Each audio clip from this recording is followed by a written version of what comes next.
Guys, he got the quad treatment. He got the normal, like, how you'd kill him if you're actually trying to kill him. And then he got the absolutely disgusting super shotgun and standard machine gun routine, strafing around the back of him routine. Plus all the secret type stuff at the end. Can't really ask for more than that, guys. It's best of— oh, sorry about that. Fucking cursor it. Well, I'll move him away, there you go. Can't do much more with that piss poor excuse for an end boss, but Quake's not exactly renowned for its epic boss battles. In fact, there's been quite a lot of games that I've played recently with shitty end bosses. Real letdown when you get to end and it's a crap end boss. You want some good fight to finish it off and it's just a complete letdown.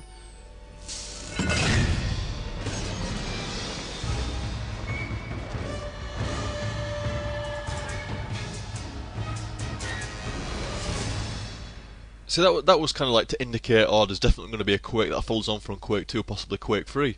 But there wasn't. And there probably never will be again, because I think the Quake license is officially dead unless they decide to bring back Quake 5 at some point. Well, no, it's not officially dead because it's Quake Live coming out, isn't there? But even still— oh shit, have I been recording this entire time when you can see the fraps counter in bottom left? Fuck! As if I didn't notice that. I'm so used to it being there. I didn't even realise it were there.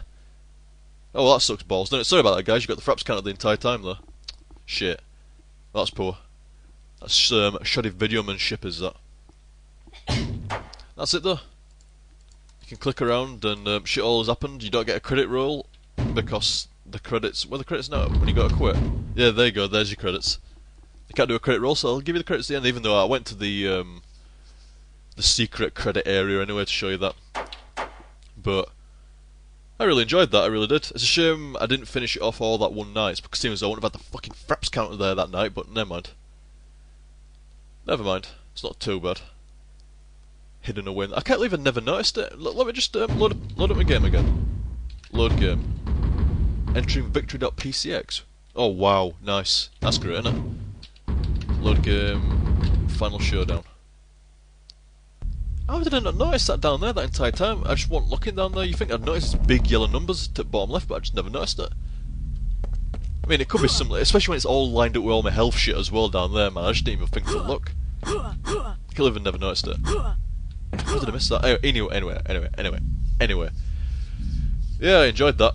It's the same as Quake 1. I mean, nowadays, games like this are definitely an acquired taste because they've got about as much depth as a thimble, really. There's fuck all to them. You go around the map, you blast some shit, you find some keys, you open some doors. I mean, Quake 2, it's the same shit, really. I mean, instead of finding some keys to open some doors or whatever like that, you find some keys so you can use some kind of, like, key maker to get another key to open a com thing, which will give you a key to open a door to get out of the place, which can do all the same type. It's just the same shit over and over again. There's no difference. It's just like Quake 2 has all com arrays and big guns and energy core type shit, shut down, reactor, energize, initialize, ultralize. It's a word. It's just the same shit, really. It's the same shit as Doom, same shit as Duke, same shit as Quake 1. It's all the same stuff. But I mean, I like that shit. These are the kind of games that I grew up playing in regards to first-person games. So I still like them even now. And the thing is, that still feel nice to actually play now, which is a big difference. Do you know what it sounds like? I think I said it on my Mega Man set, where if you fire up the majority of NES games, they will look and play like absolute dog shit. Like really bad. They don't age. Some games just don't age well, and some games age really well. Like Mega Man aged well. I think the Quake games age really well for what they were designed to do. They do age really well, especially like Quake 2 and Quake 1. I mean, even though they were designed to be single player and multiplayer, I mean, by Quake 2 they were starting to shift over to a primarily multiplayer focus. That's why Quake 2 is not much different than Quake 1 in regards to its single player, because after Quake World and Quake 1. Quake 2 started to shift over to be multiplayer. So the single player wasn't as big a factor, so therefore the single player, although better than Quake 1 and slightly more inventive than Quake 1, isn't really innovative. What? No. Innovative. There we go. Isn't very innovative over Quake 1. Purely because I think by that point I started to say, you know what, fuck it. So basically you get Quake 1, and it's kind of like, right, we're going to do about 75% single player, 25% multiplayer. Oh, wait a minute, everybody seems to be loving the shit out of the multiplayer, and nobody's really playing that much of single player. I tell you what, we'll release Quake World, so it's about 50-50 at least. And then we do Quake 2, it's like, well, you know what, I think we should do a 50-50 split here, guys. If we're going to do a single player, it definitely needs to be cooperative. Same as Quake 1, and we need a stronger multiplayer stuff like that. We'll add like viewable weapons and all that kind of shit to the... well, that actually came in a patch. But it needs to be at least 50-50, if not slightly leaning towards something like 60-40. 60% for the multiplayer, 40% for the single player. And then Quake 3 came along and said, you know what, just fuck single player. Nobody bothers. They play it once, then they don't give a fuck then. So we spend all this time trying to make this right in-depth single player, you know, make all the traps, make all the key locations, make all this bollocks and all that jazz and this shit and that crap. And then people play it once and then don't play it again, or they never play it at all and just jump straight into multiplayer. So you know what, guys, fuck it, Quake 3. We're going to get that guy that made Quake 2 bots, we're going to get him to make some bots for us in Quake 3. That's your single player. GG, fuck off, go join a server. And that's pretty much what they said with Quake 3. Which, to be honest, fair game. I mean, who looks back on Quake 1 and Quake 2 single player as something epic or legendary? Nobody does. Not really. But who looks back on Quake 1 and Quake 2 and Quake 3 multiplayer as being something legendary? Everybody with a clue. So there we go. Now everybody, no, I'm not saying that everybody with a clue looks back on that. More like everybody that was around at the time, actually enjoyed the Quake games at the time, will call them legendary, because they are indeed legendary. They were all fantastic games during the time, absolutely amazing. Seriously, back in those days, I mean, you were used to playing like LAN only. It was probably not even LAN, to be honest. If you could find 3 or 4 people to play, you were quite lucky, and I was actually quite lucky. I did actually know about 3 people that I could actually play against with the LAN. But that was only after we got LAN set up, which was like early Quake 2 days, something like that. Back in Quake 1 type days, it was more like, some of you know what I'm on about. They were called T-piece connection type things. You kind of got the T-piece, you slammed it into the back of this kind of weird fucking network card type shit. Cable ran from one at your ends to the other guy's computer, there you go. Was that serial? I can't even remember anymore. What tell me in here? Start network server. No, that's not going to tell me, is it? No, no, it's not going to tell me, is it?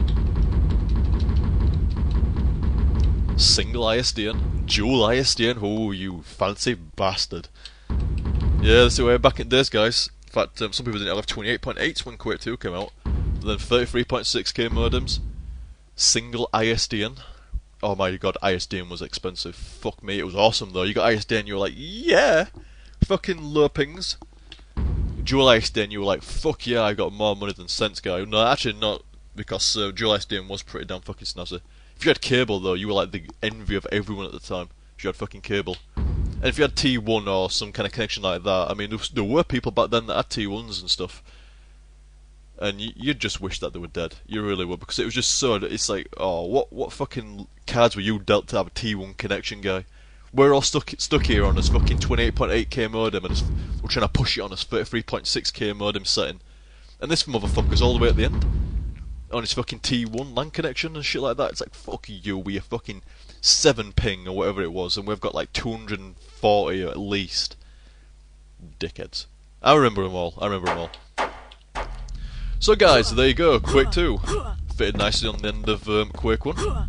But unfortunately, that's the end of the little Quake sesh, as it were, because Quake 3, I might go through it at some point, but to be honest,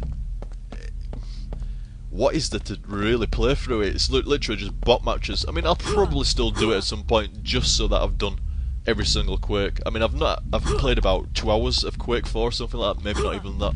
So I would like to do a Quake 4 at some point, but I'm not going to do a Quake 4 without doing Quake 3. And Quake 3 is kind of like a wrench in the works in the fact that it's not a single player at all. Not really. So we'll see how it goes. Either way, I'm not in any rush to do a Quake 3 at the moment, so that's the end of the little Quake saga, I guess would be the word. And so guys, I hope you enjoyed that. I sure as shit did, as you've no doubt noticed. And I shall catch you next time, dudes. Oh shit, I dropped in dudes too early that time. Fuck it, I'll just say see you then. See ya! That one right. No, that one right. See ya, dudes. There we go. That'll do. I see, we're a bit of a space there. So I said dudes too early, but then I let it go for a while. I let it settle down, and then I brought it right back, because that's how it gets done. See ya, dudes.